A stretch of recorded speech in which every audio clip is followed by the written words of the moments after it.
The airfield on the alien world of Visara shimmered under a bright violet sun. Its skies were endless, painted with silver clouds that moved like slow waves. For humans, Visara was both strange and beautiful, a place of quiet mystery and silent rules. Ryan, a young human pilot, stood near his small silver craft, wiping its wings with a piece of soft cloth. He had been hired for a summer contract by the royal family of Visara. The job sounded simple: fly their diplomat to different provinces, stay professional, and follow orders. Nothing more. Ryan liked jobs that kept him in the sky. Up there, no one cared that he was human, or that his world was light years away. In the sky, everyone was equal. The clouds didn't ask for bloodlines, but that morning something changed. He received a message on his comm device. Pilot Ryan, report to the royal hangar. You will serve as personal pilot to Princess Nira of Visara for the summer term. He had heard of Nira, the queen's daughter, known for her calmness and her sharp mind. Many pilots avoided royal duty. It was stressful, full of rules, and one small mistake could end a career. But Ryan was used to discipline. He took a deep breath and walked toward the royal hangar. The hangar was larger than any he'd seen before. Silver arches rose high above the docking bay, and the air smelled faintly of glowing crystals that powered Visarian crafts. At the center stood a small, elegant airship, built not for war but for grace. Its wings curved like those of a bird, and its body shimmered blue under the light. Standing beside it was Princess Nira. She was tall and slender, her skin lightly tinted with gold, and her eyes glowed faintly like sunlight through amber glass. A pair of small feather-like crests framed her head, marks of her royal bloodline. She looked both regal and distant, as if the world around her barely touched her thoughts. When Ryan approached, she turned her head, observing him quietly before speaking. "You're the human pilot?" she asked, her tone soft but curious. "Yes, Your Highness," Ryan said, bowing slightly. "Rion of Earth Sector, certified by the Galactic Flight Union. I'm here to serve as ordered." She nodded slowly, her eyes scanning his uniform. "You may call me Princess Nira during duty. We'll be traveling across Visara for diplomatic visits. I prefer punctuality." "And silence," Rian smiled lightly. "Silence is my strongest skill, Princess." Her lips curved just slightly, not quite a smile, but close enough that Ryan noticed. "Then we shall get along fine," she said. "Prepare the craft. We leave immediately."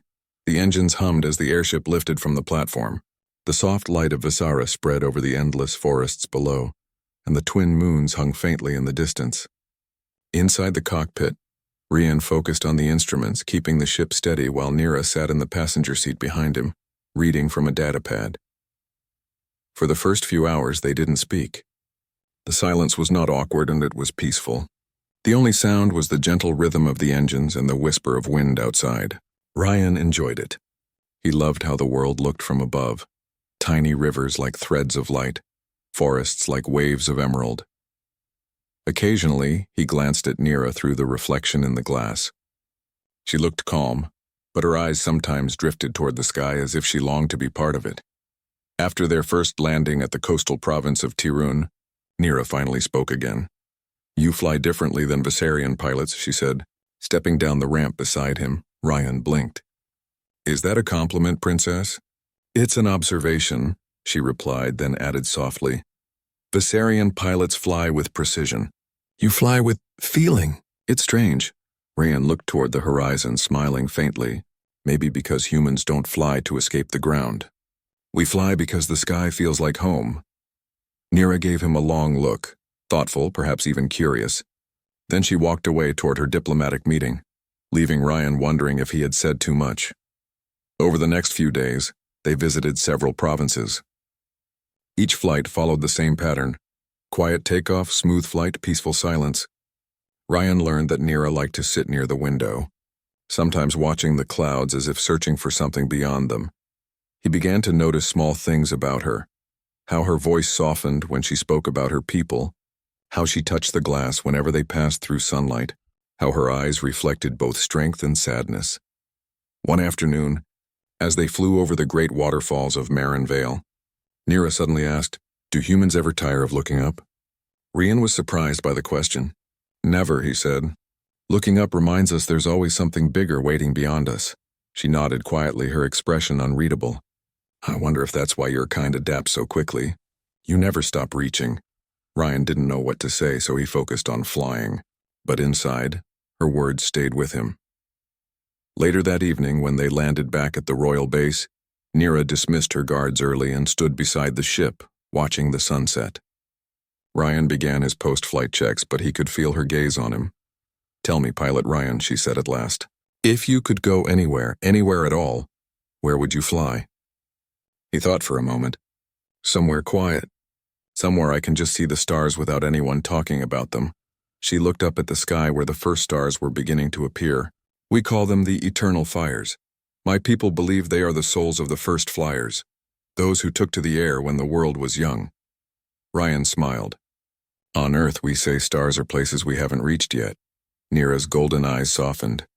Different words. Same dream. For a moment, neither spoke. The silence between them wasn't formal anymore. It felt warm, like an invisible thread connecting two distant worlds. The following week, something unusual happened. A messenger arrived from the Queen's court with a sealed message for Nira. After reading it, she turned to Rion and said, "They want to assign me a new pilot." Rion frowned slightly but kept his tone respectful. "If that's what the court wants, Princess, I'll prepare my final report." But to his surprise, Nira shook her head. "No, I told them I will keep you for the remainder of the season." Ryan blinked. "May I ask why?" She turned toward the airship, her voice quiet. "Because you make the sky feel honest." He didn't fully understand what she meant, but he nodded. "Then I'll keep it that way, Princess." Their flights became longer. Nira started bringing small meals on board. Soft Viserian fruit, crystal water that glowed faintly under light.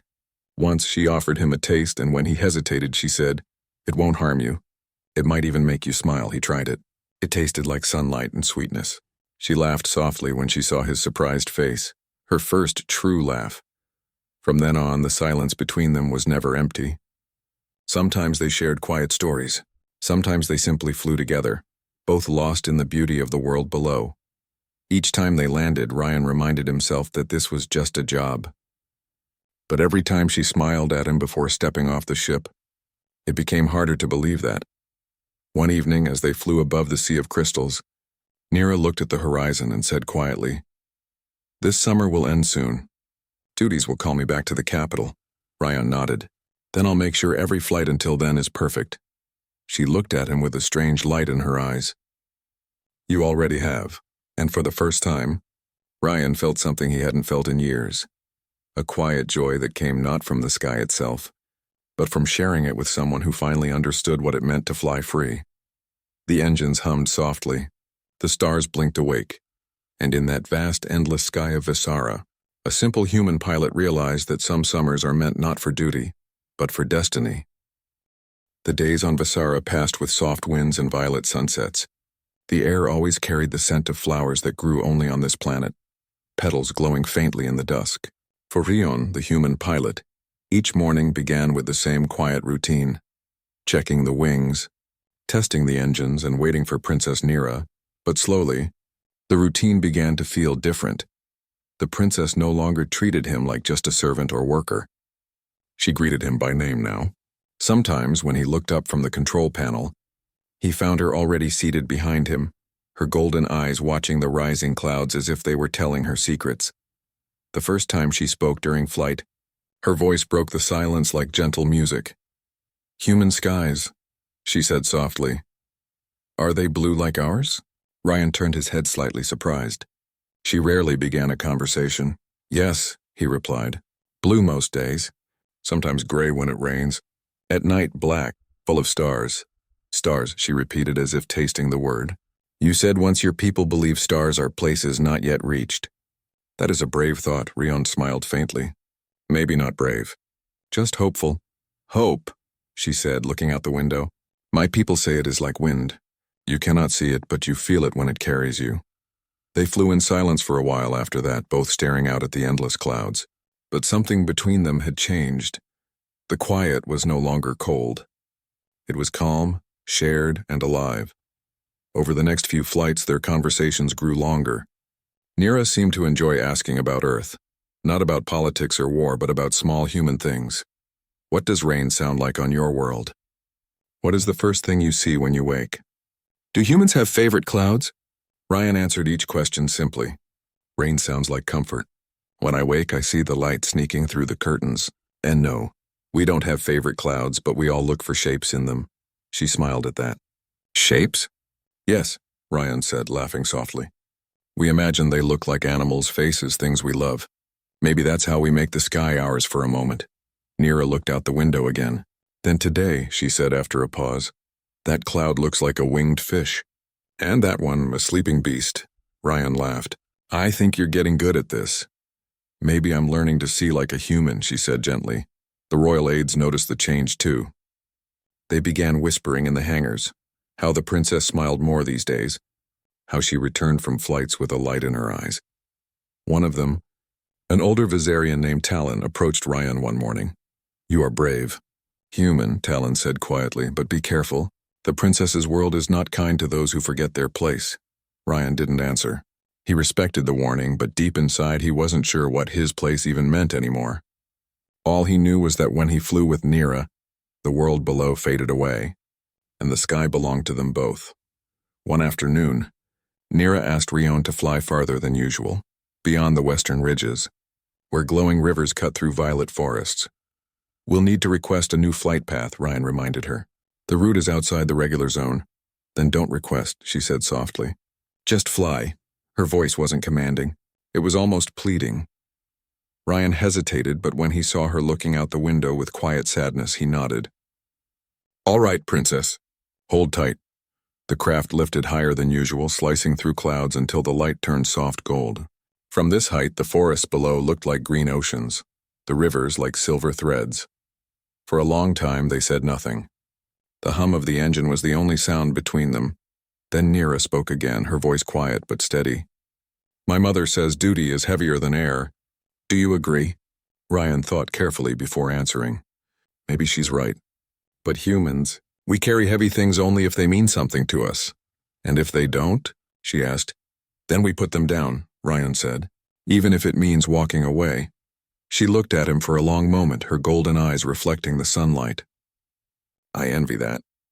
Later that day, they stopped at a small floating outpost for refueling. The outpost was quiet, surrounded by mist and wind. While the crew worked, Ryan sat on the edge of the platform, legs hanging over the side, watching distant lightning flicker between clouds. Neera joined him silently, her robe brushing lightly against the steel. Do humans fear falling? She asked. Ryan smiled a little. Only when there's no one to catch them. Her eyes softened. Who catches you, Rian? He shrugged. No one, really. Maybe the sky. For a moment she said nothing. Then she whispered, Then I hope the sky is kind to you. A gust of wind passed between them, cool and fragrant. It carried the faint smell of rain. Rian looked at her, the princess who always seemed so far above everyone, sitting quietly beside him like any traveler under the stars. At that moment, he forgot she was royalty. She looked human. That night, when they returned to the capital base, Ryan was called to the administrative chamber. The Queen's aide, Talon, and a few senior officials were waiting. Pilot Ryan, one of them began, Your service has been satisfactory. However, the council has raised questions. The princess's recent requests are unusual. Extended flight hours, unrecorded routes, and unscheduled refueling. Do you confirm this? Ryan kept his tone calm. Yes, sir. Every change was approved by Princess Neera herself. Still, another official said sharply, it is not your place to accept royal risks. You are to follow regulation. Rian nodded once. Understood. When the meeting ended, Talon caught up with him outside. They watch everything, the old man warned. Be careful. Some think your flights are not just flights. Rian gave a small smile. They're wrong. It's just the sky. But deep down, he wasn't sure if he believed that anymore. The next morning, Ryan arrived early at the hangar, expecting Neera to cancel their schedule. Instead, she was already there, waiting beside the ship. Did they speak to you? She asked quietly. Yes, Ryan admitted. They think I'm flying too close. And what do you think? Ryan hesitated. I think I just like flying with you. It feels peaceful. For the first time, Neera looked uncertain. You shouldn't say things like that. Why not? Because peace is a fragile thing here, she said softly. Still, She boarded the ship and they took off again. As the craft climbed above the mist, Nira looked out the window and said, "If I were not a princess, what would I be to you?" Ryan froze for a second, then answered honestly, "Someone I'd still fly with." She turned her gaze toward him. "You humans, you always speak with heart even when it brings trouble." Ryan laughed quietly. "Maybe that's what makes us human." Nira's eyes glimmered, and for a moment the tension melted. She leaned slightly forward, resting her hands on the window frame. The light caught her hair, turning it almost golden white. "You humans," she whispered, "see the sky not as a boundary, but as a beginning. Perhaps that's why you're dangerous to fear, and impossible to forget." The words stayed with Rian for the rest of the day. Later, when they landed at the far side of Visara, Nira's guards were waiting. One of them stepped forward and whispered something to her in the royal tongue. Her face changed slightly, calm but cold. When Ryan asked if something was wrong, she said quietly, "Nothing you can fix. Just politics." They walked together to the platform. As she prepared to leave, Nira paused and looked back at him. "You once said humans fly because the sky feels like home," she said. "Maybe that is what I've been searching for, a home that moves with the wind." Ryan smiled gently. "Then I'll keep the ship ready, Princess, in case you ever want to find it again." She nodded once, her expression unreadable, and walked away into the soft glow of the palace lights. That night, Ryan couldn't sleep. He kept replaying her words in his head. A home that moves with the wind. He realized he had learned more about the princess in a few flights than most had in a lifetime. She was not cold or untouchable. She was lonely. And somewhere between the clouds and the stars, between laughter and silence, their worlds had begun to meet. Not in duty, not in power, but in understanding. Ryan didn't know what tomorrow would bring. The sky was unpredictable, but one thing was certain. Every flight with Nira was beginning to feel like something more than a mission. Something hidden, something almost too beautiful to name. The season on Visara had shifted. The once clear skies were now painted with long streaks of silver clouds that moved slowly like drifting sails. Each day felt a little shorter and the winds a little cooler. It reminded Ryan that summer, and his contract, was nearing its end. Yet as the weeks passed, he found himself thinking less about leaving and more about Princess Nira. Something about her had changed too. She laughed more easily now, spoke more openly, and sometimes even stood beside him in the cockpit instead of sitting behind. The royal formality that once surrounded her seemed to fade whenever they were alone among the clouds. But not everyone was pleased with the change. Rumors had begun to spread through the palace corridors. Servants whispered that the princess spent too much time flying with her human pilot. Ministers questioned why her reports were often delayed. Even the royal guards began exchanging quiet looks whenever Ryan passed by. At first, Rian ignored it. He was used to being an outsider, a human in an alien world.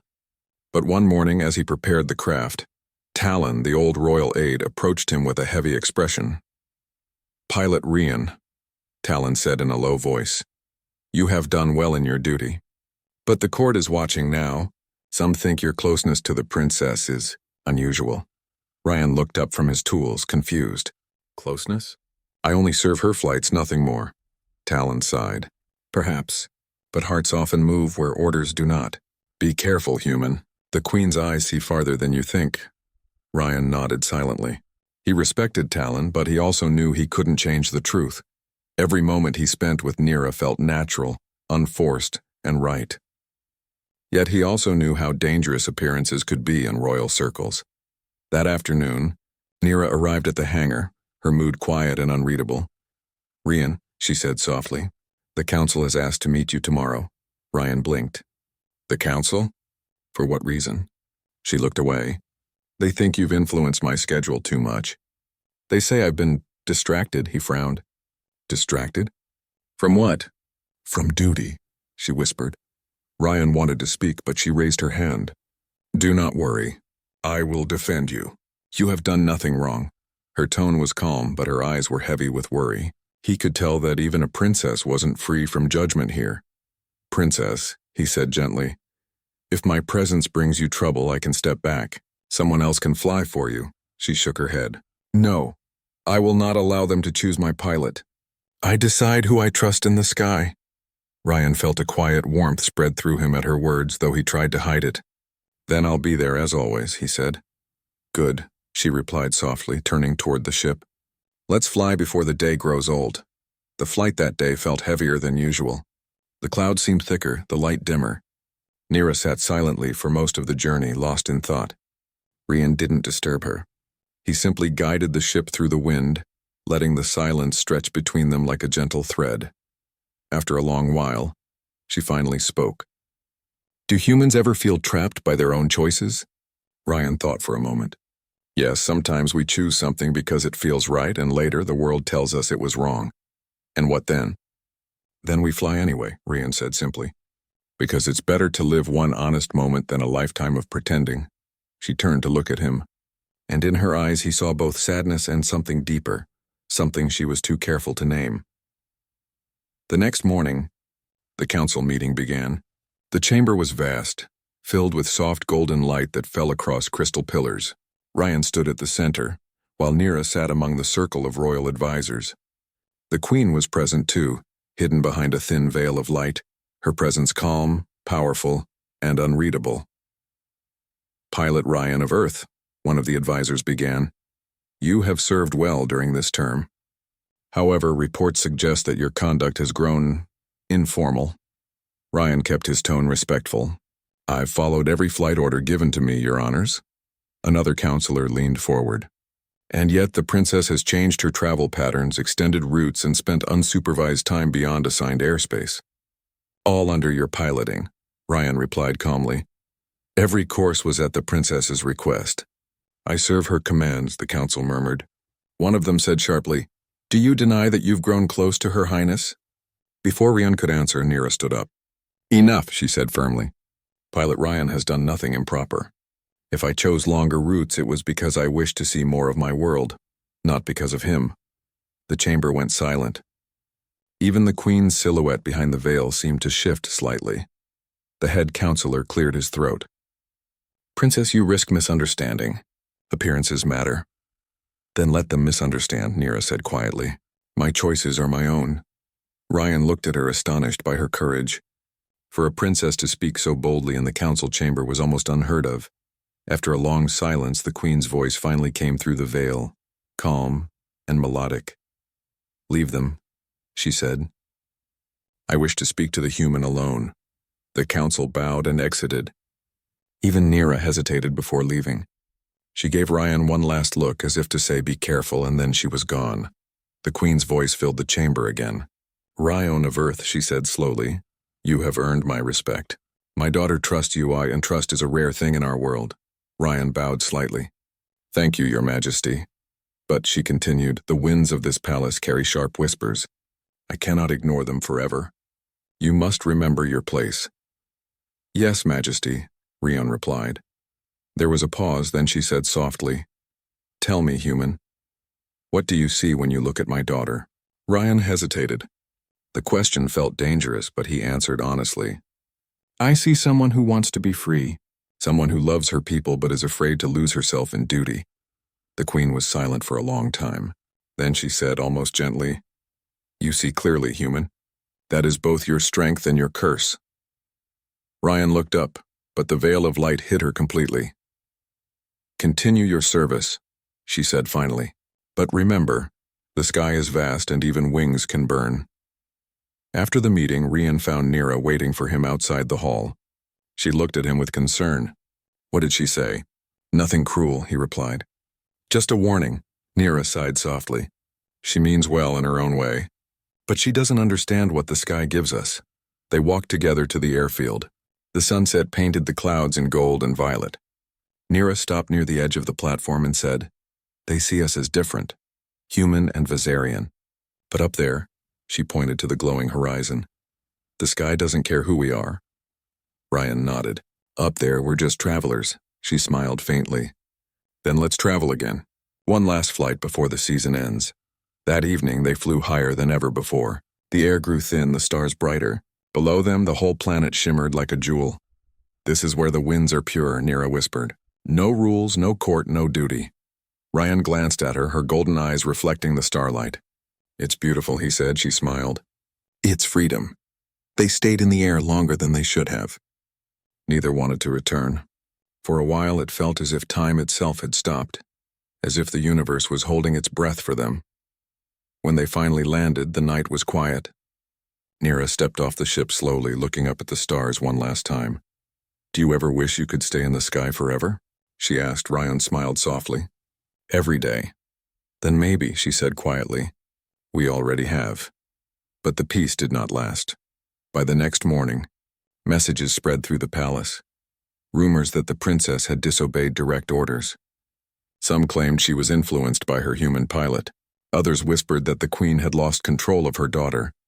Ryan could feel the tension in every corridor. Guards watched him longer than before. Even the mechanic stopped talking when he entered the hangar. Still, when Nira arrived for her next flight, she was calm. "Ignore them," she said quietly. "Let them talk. The sky will always speak louder." Ryan nodded and powered up the ship. But inside he knew something was changing. The air around them carried a quiet warning, the kind that comes before a storm. He didn't know how it would end. But as the ship rose into the clouds and the soft hum of the engine filled the air, Ryan made himself a silent promise. Whatever the whispers said, he would protect their sky, the one place where they both belonged, even if the world below tried to take it away. The sky over Visara was unlike anything Ryan had ever seen. Streaks of soft silver clouds glowed faintly with the reflected light of the twin moons, and distant mountain ranges looked like shadows stretching into infinity. The air carried a crisp chill that made his lungs feel alive with each breath. "Are you ready?" Princess Nira asked, her voice soft but steady as she climbed aboard the craft. Her golden eyes reflected the soft light of the rising sun, and her hair fluttered gently in the morning breeze. Ryan nodded. "We're ready, Princess. The route beyond the western ridges is uncharted, but the ship can handle it." Nira studied him for a moment. "I want to go there anyway," she said quietly. "I need to see it." He hesitated, but he trusted her judgment. Over the past weeks, he had learned that Princess Nira was not reckless. She was careful, thoughtful, and bold in ways few could understand. "All right," he said. "Let's fly beyond the map." The craft lifted smoothly, cutting through the mist that hovered above the royal city. Below them, the forest stretched like oceans of green. Rivers gleamed like threads of silver, and the small villages of Visara became tiny dots against the vibrant land. For hours they flew in silence. The only sounds were the soft hum of the engines and the occasional whisper of the wind against the hull. Nira broke the quiet first. "Do you ever wonder what's beyond the sky, Ryan?" He glanced at her. "Every day. The sky is a start, not the end. There is always more to see, more to feel."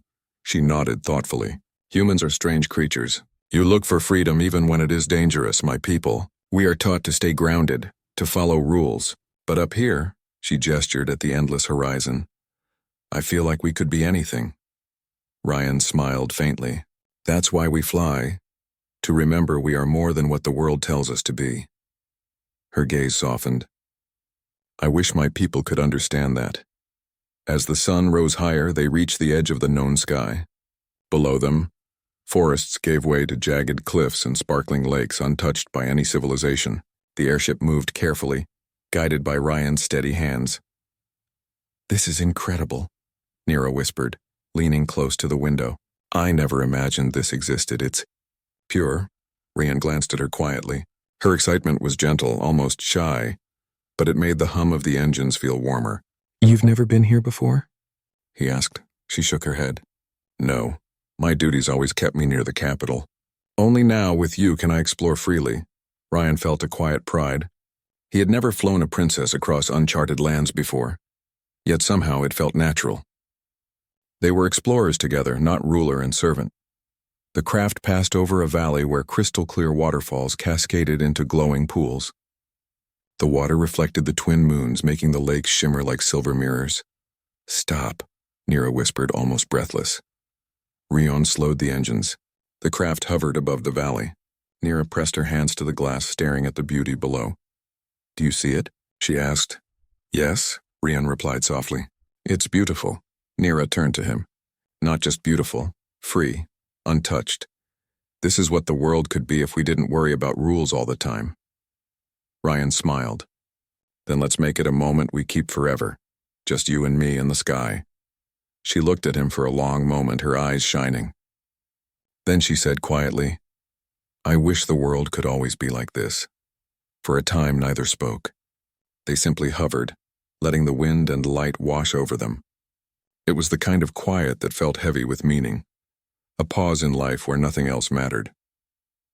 Finally, Nira whispered, Ryan, my parents want me to marry someone from an allied kingdom, a prince who would strengthen Visara's ties. I don't know if I want that.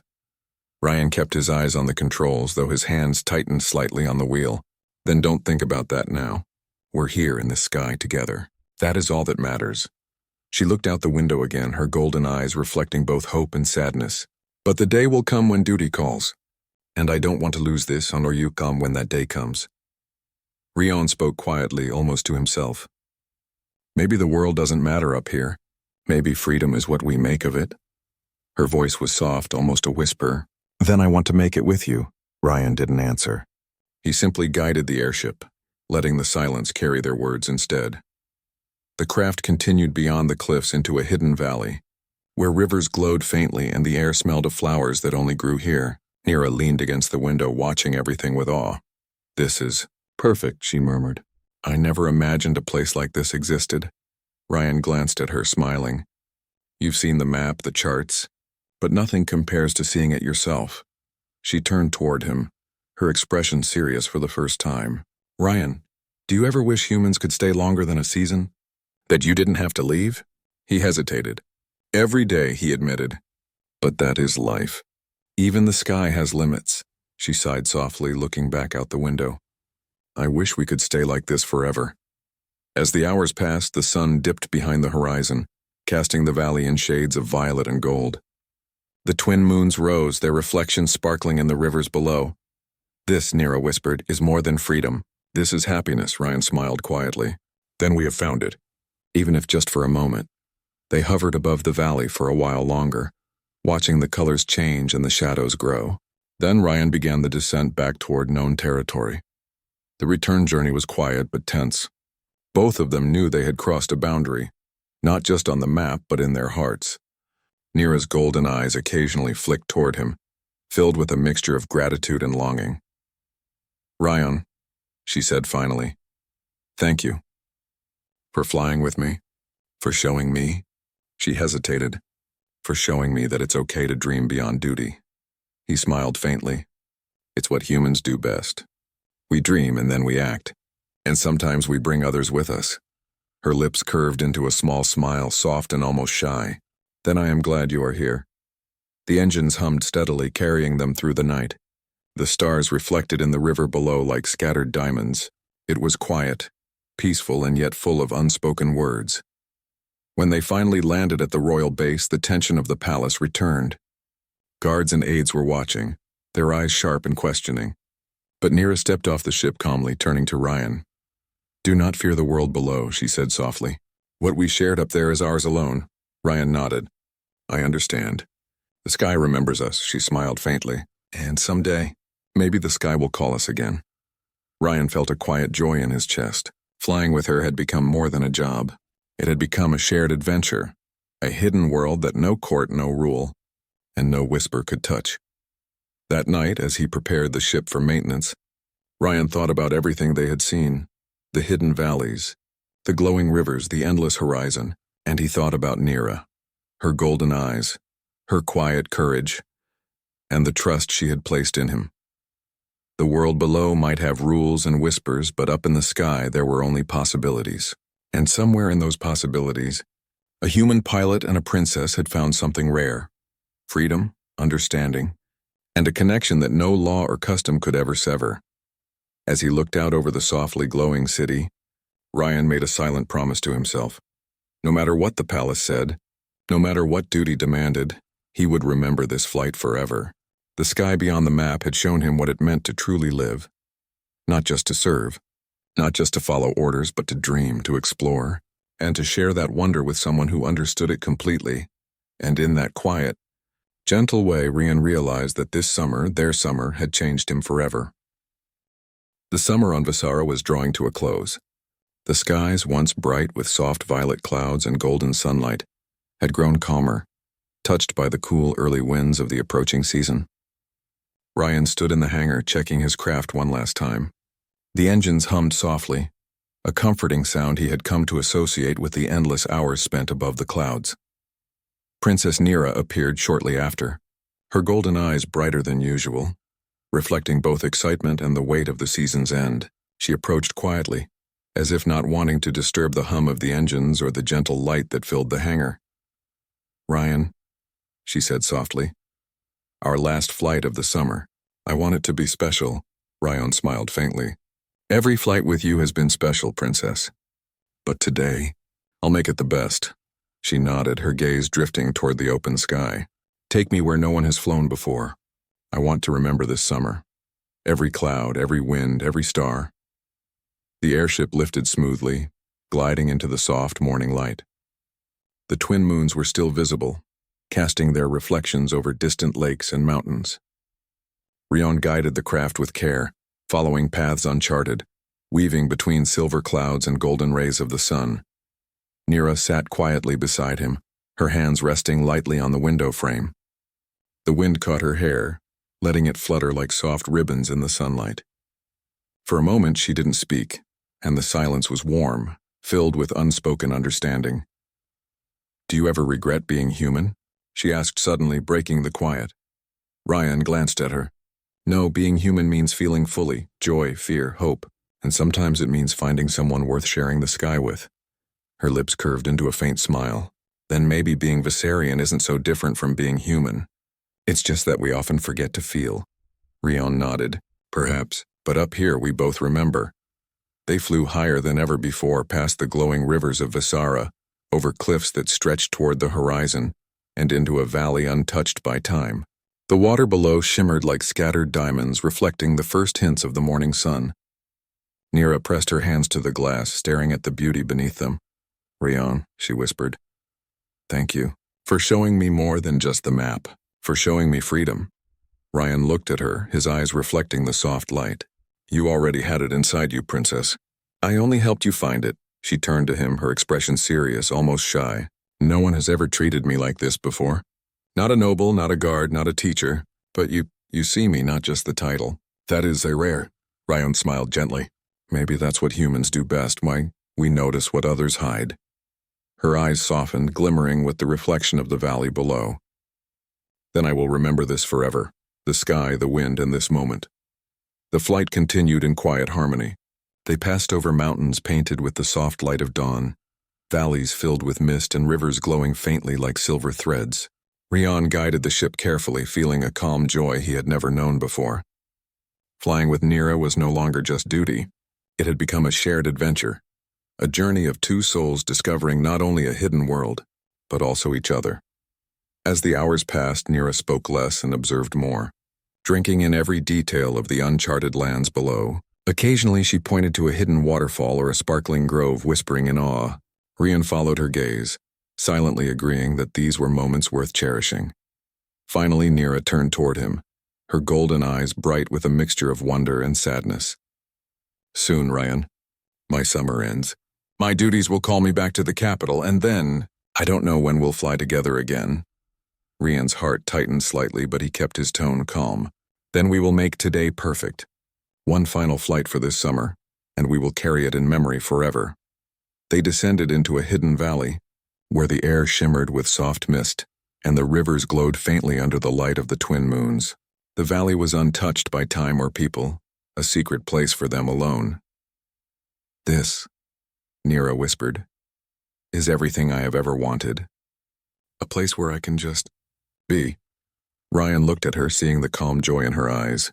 "Then we will remember it together," he said softly. They stayed in the valley for hours, flying low over the water, gliding past crystal-clear waterfalls, and listening to the soft hum of the engines and the wind. The sky stretched endlessly above them, reflecting in the rivers like an infinite mirror. For the first time, neither of them spoke of duty, orders, or rules. They only existed in the moment, flying through the hidden sky, sharing the freedom of endless possibility. As the sun began to dip behind distant mountains, Painting the valley in soft gold and violet, Nira turned to Rion. I wish the world below could see this, the beauty. The calm, the sky that belongs to no one but those who dare to fly. Ryan smiled. Perhaps one day it will. But for now, it's ours. She reached for his hand, a small gesture that carried a quiet trust. Thank you, Ryan, she whispered.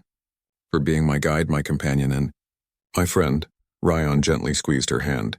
And thank you, Princess, for letting me see your world, not just the map, but your heart. The twin moons rose above them, casting their glow over the valley.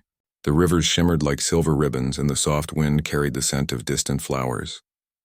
Ryan realized that this summer, every flight, every conversation, every moment shared, had changed him forever. Eventually, the craft had to return to the capital. The valley behind them slowly disappeared beneath the clouds, leaving only memory and reflection. As they landed, the palace lights shone softly in the distance, calm and welcoming. Guards and aides were waiting, their eyes sharp and observant, but Nira stepped off the ship with a quiet confidence. She turned to Ryan, her expression unreadable yet filled with emotion. Whatever the world says, she whispered, our sky remains ours. Ryan nodded, always. Even as the palace held its rules, its whispers, and its expectations, the secret of their flights remained untouched. The bond they shared above the clouds was invisible to those who judged them below. The queen approached them shortly after the landing, her presence calm and dignified. She looked at Rion and then at Nira. You have done well, human, she said softly. You have reminded my daughter that there is more to life than duty, that freedom and wonder exist even within our responsibilities. Do not lose that courage, Rion bowed respectfully. Thank you, Your Majesty. I only did what was needed. The queen nodded and walked away, leaving a quiet calm in her wake. Nira turned to him, her eyes glimmering with gratitude and something deeper. Rion, she said quietly, you've changed my summer. I will never forget it, he smiled gently. Neither will I, Princess. Neither will I. Days passed. Ryan prepared to leave Visara as his contract ended. The hangar was quiet, the airship polished and ready for its next pilot. He packed his belongings, each item a reminder of the summer spent among the clouds, flying over hidden valleys and sharing quiet conversations with a princess who had taught him more about life than he had ever known. Before departure, a message arrived, sealed with the royal crest. Ryan opened it carefully. To the human who showed me the sky, who reminded me that freedom is worth seeking and who taught me to see beauty in every cloud, Visara will always have a place for you. And so will I. Nira. He read the message twice, feeling warmth spread through him. The words were simple, but they carried a world of meaning, trust, gratitude, and something unspoken between the lines. Ryan folded the note carefully and placed it in his pocket. Then, with a final glance at the palace, he climbed aboard his ship. As the engines hummed and the craft lifted into the sky, Ryan thought of the hidden valleys, the glowing rivers, the secret skies they had shared. He thought of Nira, her golden eyes, her quiet courage, and the bond that would remain no matter the distance. The winds carried him higher and higher, past the familiar mountains, past the twin moons, past the limits of the known sky. He smiled softly. This summer, he realized, had not been about duty, contract, or orders. It had been about life, shared, remembered, and cherished. And somewhere above the clouds, he felt certain that the skies of Visara would call him again. Years later, when humans and Visarians began flying together in the first shared academy, the central runway was named the Summer Path. Every trainee learned its story, of a human pilot and a princess who had found freedom in the sky, and of the bond that reminded everyone that courage, trust, and friendship can rise above even the strictest rules. Ryan never forgot, and neither did Nira, because some summers, some skies, and some connections are meant to last forever.